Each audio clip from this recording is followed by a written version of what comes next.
Maintenant que vous savez placer des nombres dans la bague des mesures de longueur, nous allons apprendre à convertir ces nombres pour les transformer dans d'autres mesures. Prenons quelques exemples.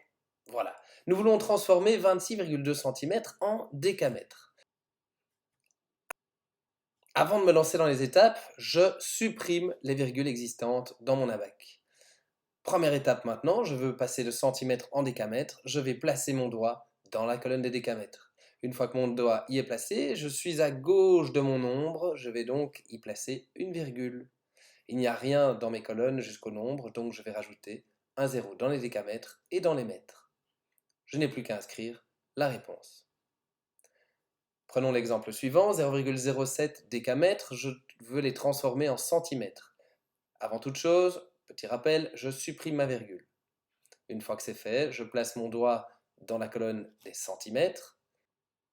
Et comme je me retrouve à droite de mon nombre, ici, je ne mets pas de virgule, mais par contre, ma colonne étant vide, je dois y ajouter un zéro.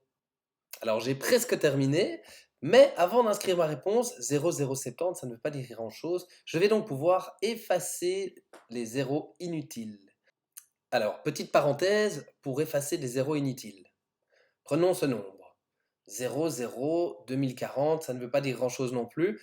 Tous les zéros qui se trouvent à l'extrême gauche de mon nombre peuvent donc être effacés.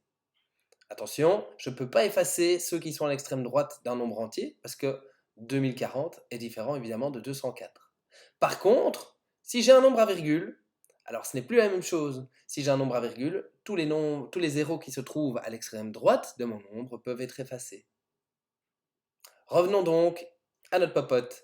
Ici, nous avons 0,070. Nous effaçons donc nos deux zéros inutiles et pouvons donc inscrire notre réponse 70 cm. Dernier exemple, 900 décimètres, nous voulons les transformer en kilomètres. Première étape, je place mon doigt dans la colonne des kilomètres. Je suis à gauche de mon nombre, donc je place la virgule, toujours à droite.